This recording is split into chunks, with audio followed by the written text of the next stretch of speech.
Awesome, great, glorious day it is. This is the day the Lord has made, and indeed we shall rejoice and be glad in it. Today we're in the book of Hebrews, chapter number 12 and verse 2, which says, looking to Jesus, the founder and perfecter of our faith, who for the joy that was set before him endured the cross, despising the shame, and is seated at the right hand of the throne of God.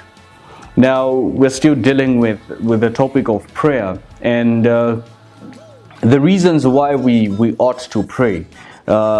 We get to have direction from God. We get to hear what God's plans for our lives are. Where in Jeremiah 29 and verse 11, he says, for the plans I have for you are plans to give you hope and a future, to prosper you. And so in order for us to walk in God's perfect will, we have to be in constant communication or constant communion with God, and because it is only Him who is the author and perfecter of our faith. It's only in Him that we live, move, and have our being. So we have to be always in constant communion, constant communication with God, in order for us to walk in God's mind. Now unto Him who is able to do exceedingly abundantly above all we can imagine or think, according to the power at work within us. And that power can only be activated, or we can only walk in that power when we are in constant communication with God.